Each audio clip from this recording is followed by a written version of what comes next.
But back to the biggest news in the NFL, which is Baker Mayfield to the Panthers, Yeah. right? He finally got traded, right? Finally got traded after the whole thing went down with Deshaun Watson thing, and both sides just obviously going at it, whatever. But he finally got traded to the Panthers for a fifth round pick after being the number one overall Overall, pick in what 2018, right? I believe so. Yeah. Um, we traded for a fifth round pick, and I seen somebody say on Twitter in a bag of chips. I don't know Empty what bag of type of chips. yeah, I don't know what type of bag of chips it was now because you can get traded for a fifth round pick and some Lay's, some salt and vinegar ones, and that's a pretty good deal. Or you can Yeah. get traded for I don't like the sour and cream ones, so you can get traded for some sour and cream Lay's. I don't like them, so it could be a bad deal. But I think it's finally is a good. I'm not gonna say it's a great situation for him. I think it's a good situation that he finally got out of Cleveland, obviously because that wasn't going nowhere. Yeah. And I feel like I could just imagine being Baker Mayfield, being in Cleveland after Deshaun Watson has already taken over the team, right? And you hearing everybody say everything about the media, like how awkward and how weird of a feeling that is just to even because I think he got dismissed from OTAs, so I don't think he had to be there for that. Yeah. It was But he but got a pass basically. yeah, but just like that's just so weird. It's like an awkward feeling and everything like that. So I could imagine like his emotions and his mental and everything that he went through with that situation because you think about a guy, right? People love to joke about him and things like that, but when you look at it from the different side of the scope, he is a guy who can play the game, right? Like Yeah. he won a Heisman Trophy. He done a lot of things in college. When you think about where his origins of football, right? Getting a degree. I mean, not a degree, but starting at Texas Tech, Yeah. right? Transferring. Beating out guys and over there, like he played on the same team, or he was there, or he left right before Patrick Mahomes came to Texas Tech, which people forget, Yeah. right? Then he said, you know what, whatever, forget this. He walked out of there, a walk on, right? A walk on to Oklahoma, and then the rest is history. He does what he does in Oklahoma. Yeah. Then he takes the Browns after they hadn't won X amount of games and Lord knows when, Yeah. hadn't seen the playoffs and Lord knows when, and he restores them essentially. Now they didn't win a Super Bowl, but that's For an restoring organization like somebody. that, making the playoffs is the Super Bowl. that's restoring to somebody, right? Yeah. It's damn sure restoring to the fans. So he does all those things, and he smashed. Oh my goodness, he smashed the Steelers Yeah. at He did. Heinz Field. Yeah. That's for you. He did all of that, Yeah. right?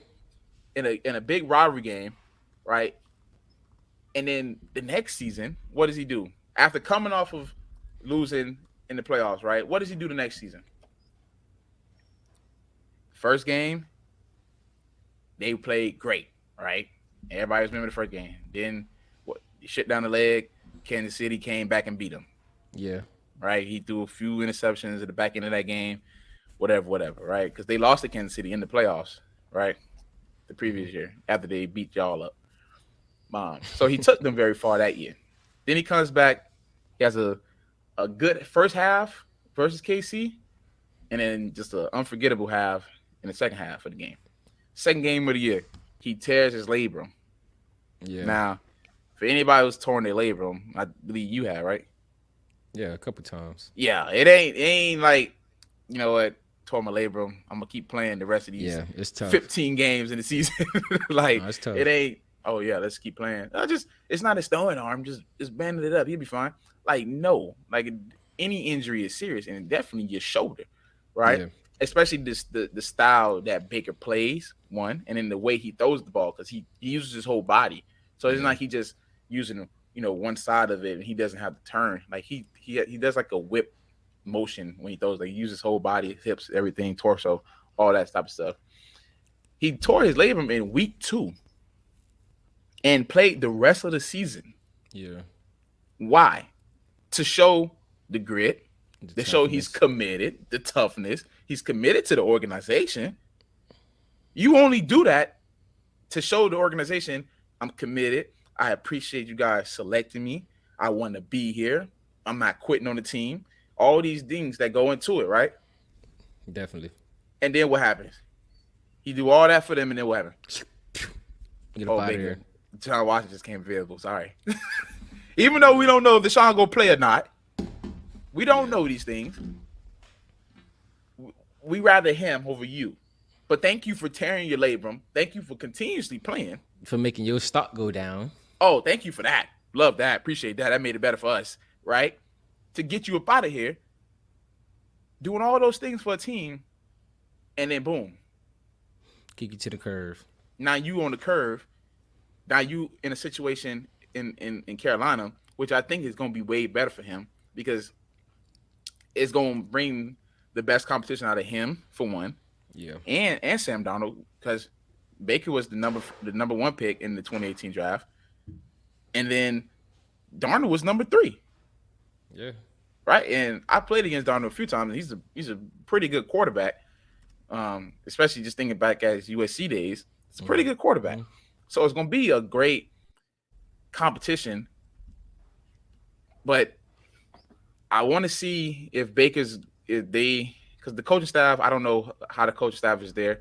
I don't know if they're going to be around for the long haul. I don't know what their plans is for Baker because if any indication, it looks like they want Baker to be the number 1 just off the simple fact that they paid half of his salary, right? He lost a lot of money. He lost probably like $3.5 million, something like that, just to sign over there. And then they split salary with Cleveland just to get him there. Yeah. So, I mean, and that is not saying much when I think about it because they lost a lot of picks for Sam Darnold to get it from the Jets. Yeah. So it's like I don't really know what they're trying to do because, like, okay, usually when a team eats up some money for a player, that means they really want you. Yeah. Right? Because you ain't just giving up some money for something you don't want, right? Facts. Then they did the same thing for some picks for Sam Darnold. So it's like damn, which one do you want? Because you just did the same thing for both. And you just drafted Matt Corral. And I forgot about him, and he's pretty good too. Yeah. But it's like, okay, what are you doing?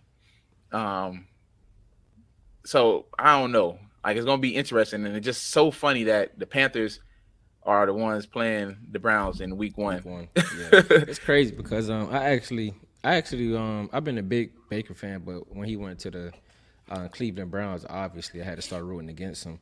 But just the type of player he is, man. I know Baker get a lot of slander just for being like the play type he is. He's like real arrogant in a way, but I feel like when you play like that, sometimes you got to be arrogant. You got to have that fire under you. Baker, one of them players, like he wears heart on his sleeve. As we saw at Oklahoma, where he was beefing with one of the teams and he holding his crotch saying, you know, F y'all. Sometimes, hey, I want to play like that on my team. Flag. He planting the flag in Ohio State, even in the NFL, talking trash, doing what he do. Yeah. But he's an easy player to love if he's on your team. But if you're not on your team, he's an easy player to hate. Easy. He one of those like Patrick Beverly type players. If he with you, you love him. If he not, I hate you. Yeah. But I'm actually rooting for Baker, man. We don't know how this gonna play out, but I know just for a fact of this kind of where it go to an athlete about everything being a business, like how you talked about how he put everything on the line for the organization, playing hurt and just doing his best, even though he was playing bad. People forget. I think he played with a messed up shoulder. He messed his wrist up. He messed his ribs up. He was out there like tore up. And so it's obvious why he was playing bad. But in a sense, it's easy to say, oh, Baker was playing like BS, Baker this.